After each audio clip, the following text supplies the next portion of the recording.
powerfully as they can.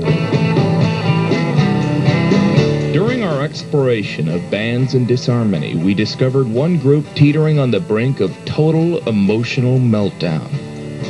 The Bryan Jonestown Massacre.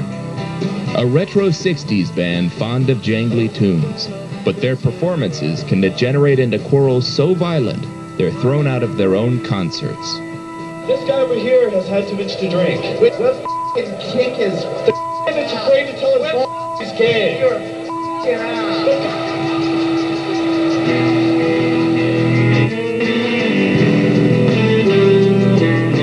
The band was formed in 1990 in San Francisco by volatile guitarist Anton Newcomb.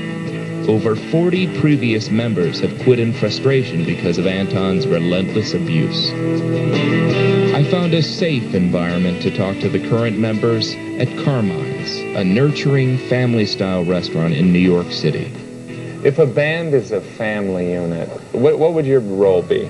I just never really specified those like categories. Like, I'd be the maid. I'm just another brother amongst brothers, you know what I mean? Are you the mother? I mean, Yeah. you're the mother. Yeah. I just go along with the flow, pretty much. Well, let me see. Anton would be the father. Like most families caught in a cycle of abusive behavior, victimized members felt powerless to confront the egomaniacal father figure. Do you sometimes play a role of a disciplinarian? I'm pretty relaxed about that, but I get really frustrated. I have my own problems. Right.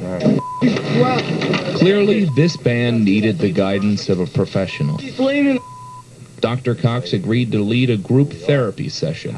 I was allowed to sit in, with 2 ground rules. I was not allowed to bring up my own problems, and I had to pay for the session.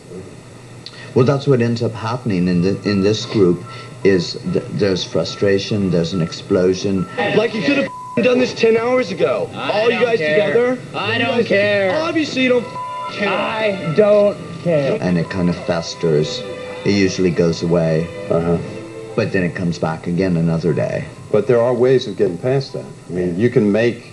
How do we get past that? Well, for example, you can make communication agreements with each other. No, You can. No. I will kill you. I'm gonna go. Anton had developed a habit of violently humiliating his bandmates at every possible opportunity. Because you have no idea the level of personal sacrifice that I make. It doesn't even compare. It doesn't even compare. In other words, it doesn't compare to my sacrifice. No, it's all the way. There's no isolation, comfort zone. I need my up here. I don't want to try to talk to someone and then have them go, you don't know. I have myself in this world. I don't have a lame-ass illusion like you have. But I you have myself. more than... I really don't think anything that could be said could be damaging. You don't think anything that could be said can be damaging? You don't think words can be damaging?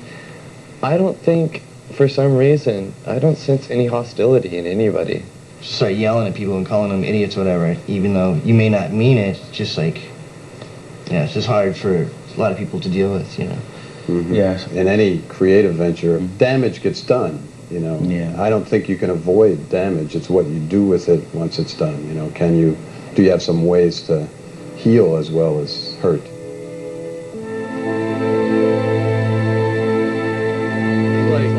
After the brutal honesty and rigorous self-examination, we needed to relax, reflect, and find out if the band felt that their issues were addressed. What do you want, Joel? Oh, I'd like a Jetstar Jumbo. How do you guys think it went? Well, originally I talked to the doctor on the phone, and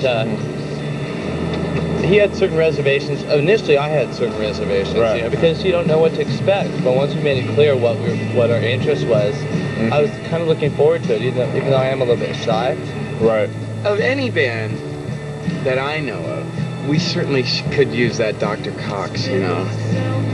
I would like to see him again. Yeah, because I think we need to get deeper into some things. We were being kind of timid. Well, like he said, you know, you need it's a thing that happens over time. You know, just like I'll tell you something. You guys seem so different from at the beginning of the day. What do you mean?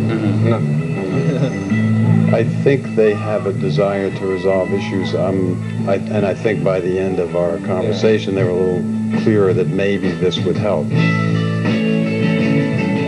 The Bryan Jonestown Massacre is plagued by so many problems. Will they stay together and thrive? Or will they explode in one final spasm of on-stage madness? Like family relationships of all kinds, anything is possible when there's a fearless commitment to change, a whole lot of love, and the help of a dedicated professional.